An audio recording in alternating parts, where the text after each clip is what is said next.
यानी इंसान की आँखों में नमकीनी रखी, क्योंकि ये दोनों चर्बी के टुकड़े हैं और अगर ऐसा ना होता तो ये पिघल जाते।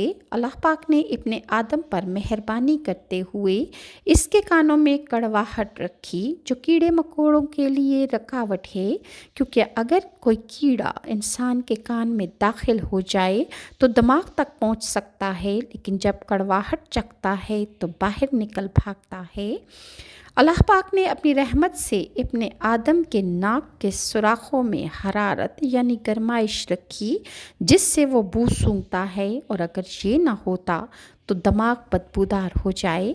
अल्लाह पाक ने इब्ने आदम पर फजल व एहसान करते हुए इसके होंठों में मिठास रखी, जिसके ज़रिए वो जायका चखता है और लोग इसकी गुफ्तगू की मिठास से लुत्फ़अंदोज़ होते हैं। अल्लाह ताला ने जब हज़रत आदम अलैहिस्सलाम को पैदा फरमाया तो फ़रिश्तों ने कहा, अल्लाह पाक ऐसी मखलूक पैदा नहीं फरमाएगा जो हमसे ज़्यादा इल्म वाली और बारगाह इलाही में हमसे ज़्यादा इज़्ज़त वाली हो।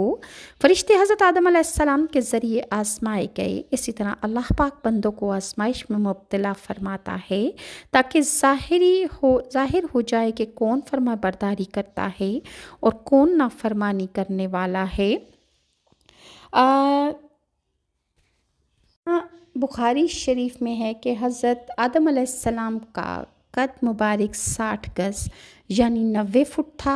जो भी जन्नत में जाएगा वो हज़रत आदम अलैहिस्सलाम की सूरत पर होगा और उसका कद 60 गज़ हो जाएगा। फिर हज़रत आदम अलैहिस्सलाम के बाद अब तक मखलूक कदो-कामत में कम होती जा रही है। इस हदीस को बुखारी ने भी रिवायत किया है।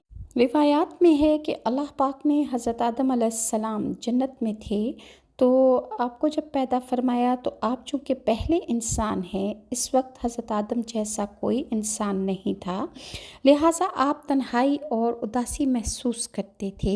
चुनांचे अल्लाह ताला ने आप पर नींद तारी फरमाई, आप सोए हुए थे, तो आपकी पसली मुबारक से अल्लाह ने हज़रत हव्वा अलैहिस्सलाम को पैदा फरमाया।